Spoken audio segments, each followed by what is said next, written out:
Bienvenidos, muy buenos días. Son las 6 de la madrugada, 40 segundos. Atención, el gobierno colombiano guarda silencio sobre la noticia internacional en el mundo, que es el exilio de Edmundo González, el presidente elegido democráticamente en Venezuela en julio pasado, y a quien la persecución de Maduro obligó a salir de Caracas.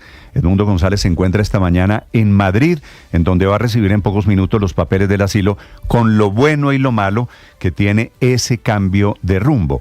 Lo malo es que María Corina Machado está resistiendo cada vez más sola en Caracas, escondida, enfrentando el régimen. Lo malo es que quienes no reconocieron a Edmundo González, entre esos países Colombia, parece poco probable que lo hagan ahora que él está fuera de Venezuela. Y lo especialmente malo es que Maduro no parece hoy más débil. Ha pasado un mes y medio desde la fecha de elecciones y este Maduro está cada vez más duro y más atornillado al poder.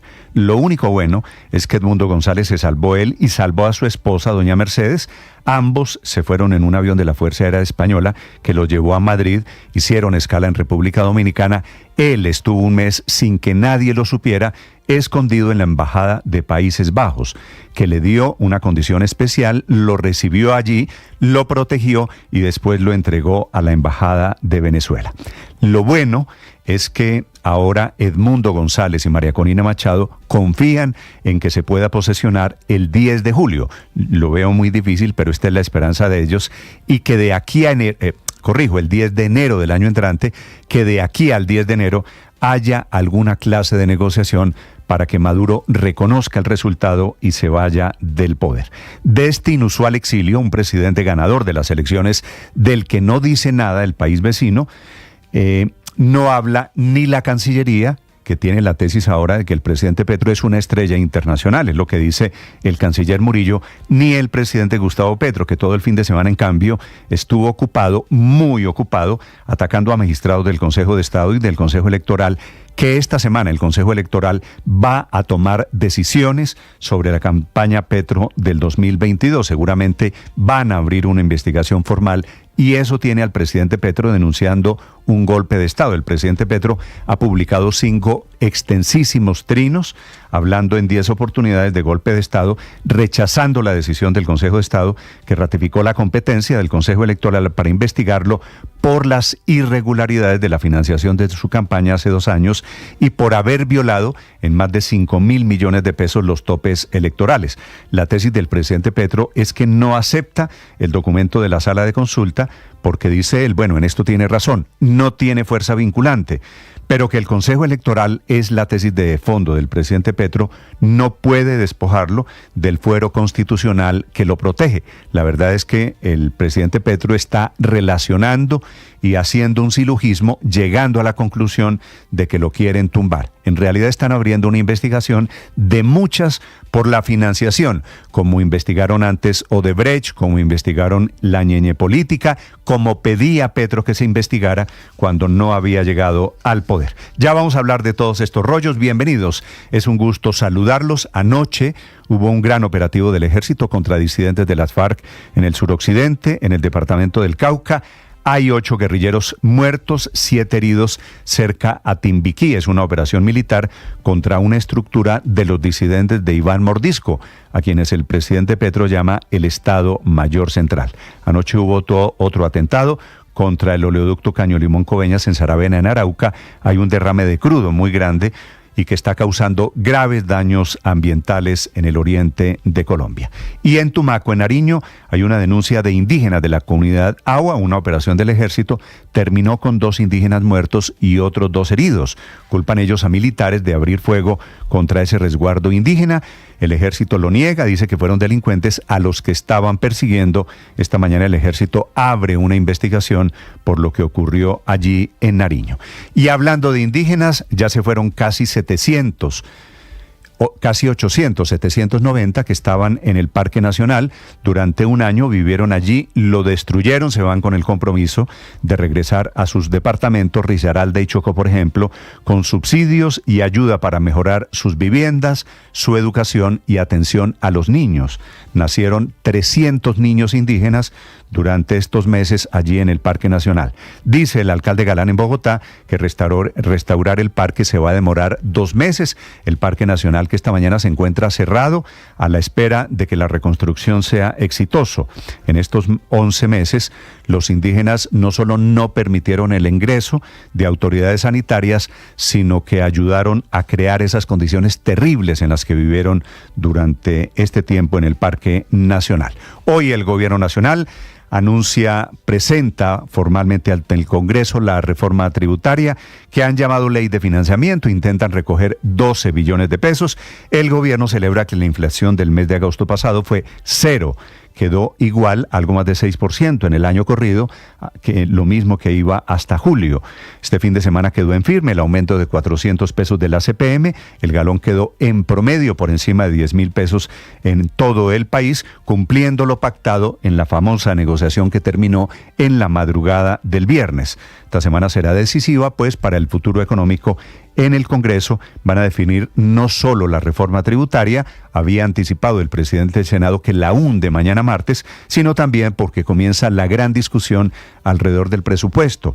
De la discusión es si el gobierno va a recibir la adición vía reforma tributaria de 12 billones de pesos o el Congreso gana el pulso y obliga al gobierno a reducir su gasto. Y hablaremos en segundos de la histórica decisión del Consejo de Estado que vía tutela le obliga al presidente Gustavo Petro a retractarse y ofrecer disculpas a la familia Vargas Lleras, a Enrique especialmente, que era el integrante de la Junta Directiva de la nueva EPS, de la que el presidente Petro ha dicho que hubo corrupción, que hay un faltante de 5 billones de pesos. Nada de eso es cierto y nada de eso está probado. Por eso les contaré, el Consejo de Estado obliga, a ver si lo hace el presidente Petro, a retractarse y a rectificar por la información calumniosa que entregó. Vamos a hablar de fútbol porque mañana es día de la Selección Colombia. Mañana la de hombres frente a la selección de Argentina y también la selección femenina que juega en Cali su próximo partido en cuartos de final, que les está yendo bien en el Mundial que tiene sede en Colombia. 6 de la mañana, 7 minutos, es un gusto saludarlo. Les contaré de una tragedia pasional que hay en el sur de Bogotá. Un policía que mató esta mañana o intentó matar a su mujer y al amante de su mujer. Los dos sobrevivieron. El policía se disparó. Ocurrió hace un par de horas en Kennedy, en el occidente de Bogotá. Lo más importante enseguida, en el resumen que preparamos en Voces y Sonidos en Mañanas Blue. Mi salida de Caracas estuvo rodeada de episodios de presiones, coacciones y amenazas de no permitir mi salida. Confío que próximamente continuaremos la lucha por lograr la libertad y la recuperación de la democracia en Venezuela. El candidato opositor venezolano Edmundo González Urrutia llegó a Madrid enfrentando presiones y amenazas de cárcel del régimen de Maduro. El fiscal general Trey William Saá se pronunció sobre este asilo Edmundo González Urrutia, insistiendo que su despacho estuvo al tanto de todas las negociaciones. Los gobiernos de España y Venezuela acordaron el otorgamiento de salvoconducto al ciudadano Edmundo González Urrutia para que abandonara el territorio nacional y se acogiera al asilo concedido por España. Entre tanto, la líder opositora María Corina Machado aseguró que continuarán en la lucha para lograr la transición política en Venezuela y que la salida de González obedece a las presiones del régimen de Maduro. Su vida corría peligro. El régimen no tiene escrúpulos ni límites en su obsesión de silenciarlo e intentar doblegarlo. Y desde España también hubo reacción de Antonio Ledesma, uno de los líderes más emblemáticos de la oposición venezolana, que ya lleva varios años, igual que Edmundo González, asilado allí en Madrid. Es una derrota más para el dictador Nicolás Maduro, porque ellos estaban acosando a Edmundo González, no solamente pretendían capturarlo y por eso dictaron una orden de aprehensión, sino liquidarlo, sacarlo del juego. El gobierno español, por boca de la ministra portavoz del gobierno Pilar Alegría, ha negado en todo momento que se haya producido negociación o algún tipo de concesión al gobierno de Nicolás Maduro. Aquí no ha habido ninguna negociación, ni por supuesto tampoco ha habido ninguna contraprestación por esta solicitud de asilo y este traslado que ha sido realizado, como le digo, tanto para Edmundo González como para su esposa. Total silencio guarda el Ejército Nacional sobre los confusos hechos que ocurrieron en el corregimiento de Inda Zabaleta, en la zona rural de Tumaco, en el Pacífico Nariñense, que dejó como saldo la muerte de un indígena y heridos a otros más, luego que indígenas y campesinos impidieran el ingreso de una patrulla militar a realizar operaciones de registro y control en el área. Benildo Estupiñán, secretario de Gobierno del departamento. Queremos informarle a toda la comunidad que se ha abierto una una información criminal, administrativa, disciplinaria y penal. Será materia de investigación cómo sucedieron estos hechos. Los hechos sucedieron en el casco urbano del municipio del Tambo. Los presuntos disidentes caminaban portando fusiles cuando fueron interceptados por uniformados de la policía que intentaron detenerlos. Allí se produjo un intercambio de disparos que dejó 4 civiles heridos. Los presuntos disidentes lograron huir de la localidad por la vía hacia Popayán, pero finalmente fueron alcanzados por las autoridades en un sector de la vereda del Tablón, donde se produjo la muerte de uno de los presuntos disidentes y otro resultó herido.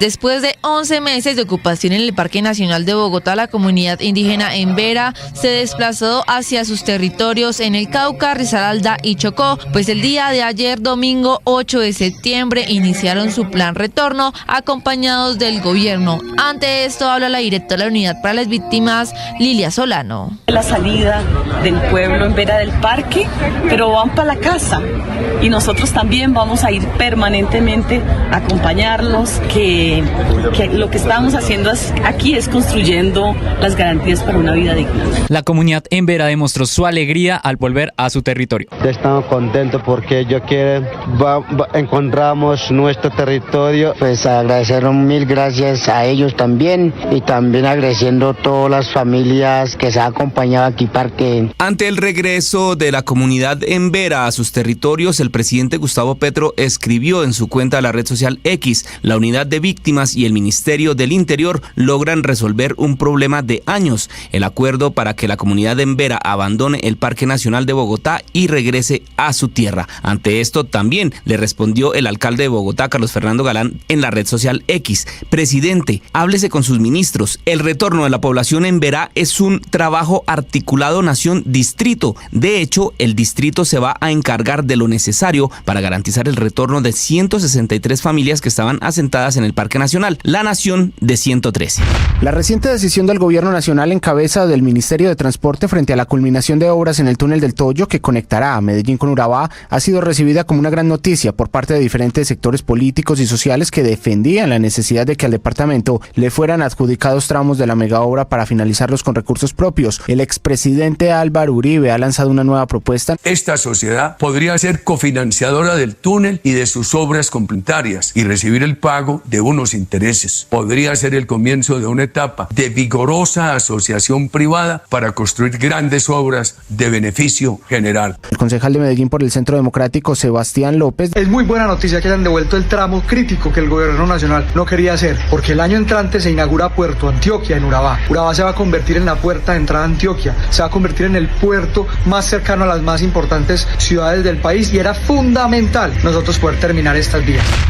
A través de un video, el abogado Luis Gustavo Moreno, defensor de Sneider Pinilla en el escándalo de corrupción de la UNGRD, agradeció la segunda oportunidad que la vida le brindó para demostrar su compromiso con la justicia. Moreno afirma que fue usado como puente para algunas personas que él representa, pero que sin embargo puso en evidencia de la Fiscalía todas estas acciones. Que involucra mi papel como agente encubierto, porque la norma procesal penal así lo permite, incluso para los particulares. Esto lo debo decir porque no me puedo referir mucho al punto, dada esa agencia encubierta, pero sí quiero decirles que no vale la pena actuar por fuera del marco de la ley. El presidente Gustavo Petro insiste en que con votos de enemigos políticos en el Consejo Electoral y luego en la Comisión de Acusaciones buscarán destituirlo sin haber cometido delito alguno y además burlándose del voto popular del año 2022, fue lo que dijo a través de sus redes sociales. Esto luego de que recordemos que actualmente se adelantó una investigación en su contra por parte del CNE por presuntas irregularidades en la financiación de su campaña. Además que también se determinó que este tiene la potestad para poder investigarlo. El director de la Policía Nacional Civil de El Salvador falleció en las últimas horas al estrellarse el helicóptero de la Fuerza Aérea en el que viajaba con otras personas que también murieron, entre ellas un presunto implicado en un millonario desfalco. En las últimas horas el presidente Nayib Bukele pidió investigar los hechos. El debate de mañana no puede ser más importante. Kamala Harris y Donald Trump continúan en un cabeza a cabeza, de acuerdo a una encuesta reciente de este fin de semana del New York Times. En votación general, Trump figura con una intención de voto del 48%, mientras que Kamala 47%. Precisamente este fin de semana Trump estuvo de correría en Wisconsin, donde nuevamente arremetió contra la migración y la criminalidad. Should also vote for Trump in protest because their way of life has been changed in America. Protest it. Go back to the Democrats in 4 years, but you won't because we'll clean up this mess. La selección Colombia realizó anoche su primer entrenamiento en Barranquilla luego del empate 1-1 ante Perú en Lima. Colombia quiere volver a vencer a Argentina en casa, algo que no sucede desde las eliminatorias al Mundial de Sudáfrica 2010. Daniel Muñoz. Yo creo que lo primero y lo más importante es que este equipo está confiado en las cualidades, en el profesionalismo que cada uno tenemos y queremos siempre sumar un poquito más. Estás escuchando